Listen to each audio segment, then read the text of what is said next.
Are you looking for a short, simple tutorial for lighting the menorah? You've come to the right video. Hi, I'm Aaron. My videos focus on Israel, Judaism, and the Hebrew Bible.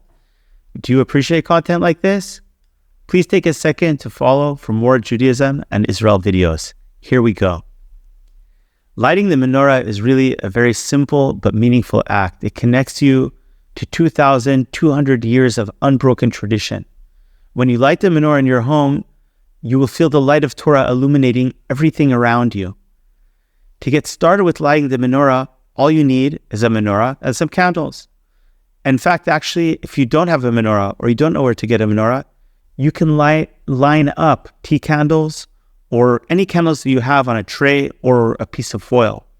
The only requirement is that the candles are big enough to burn for 30 minutes.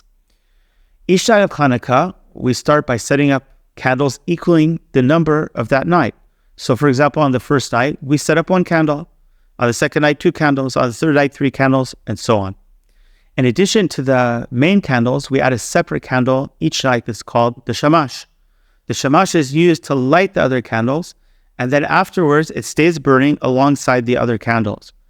The main candle should be arranged in a row, and the shamash should be set apart from it by being a little higher, a little lower, or off to the side of the row of the candles. The reason for this is to make it clear that this is not part of the count of the candles.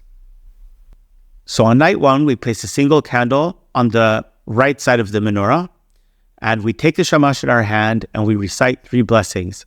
You can say them in Hebrew or English or any language you like. I'm going to read each blessing in Hebrew so you can hear the pronunciation and tell you the translation. The first blessing is Baruch Atah Adonai Eloheinu Melech HaOlam Asher Kideshanu B'Mitzvotav V'Tzivanu L'Hadlik Ner Chanukah. It means, blessed are you, Lord our God, King of the universe, who has sanctified us with his commandments and commanded us to kindle the Hanukkah light.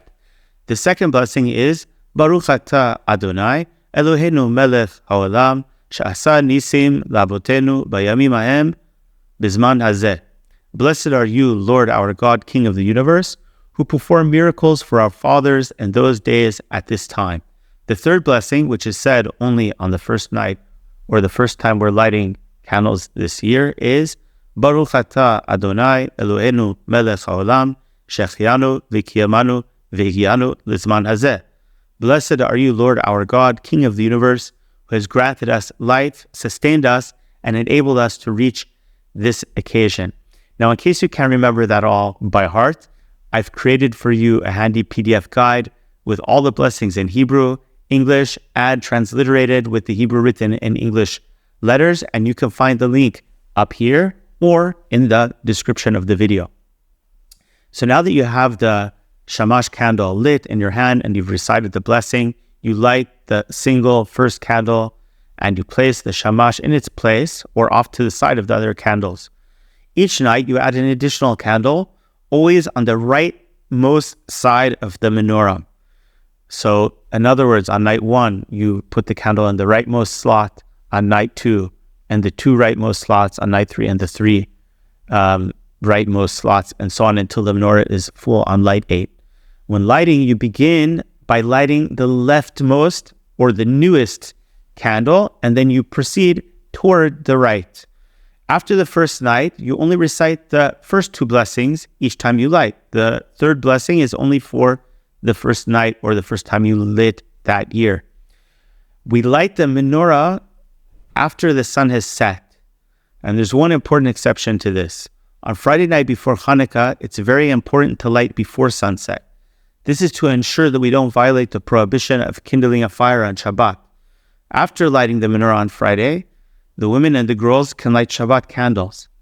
It's customary to stay near the candles for at least 30 minutes to reflect on the meaning of the lights. This is a great time to sit with your loved ones and to enjoy some traditional Hanukkah treats. As you can see, lighting the menorah is really very easy, but this simple act is loaded with tremendous amount of meaning. If you would like more insight into the history and the symbolism of the menorah, check out this video that I made about the symbolism of the menorah. And if you have any questions or you just want to say Happy Hanukkah, drop me a note in the comments. and I'll be happy to answer your questions and discuss more. God bless you, and may you have a joyous and radiant Hanukkah. Shalom.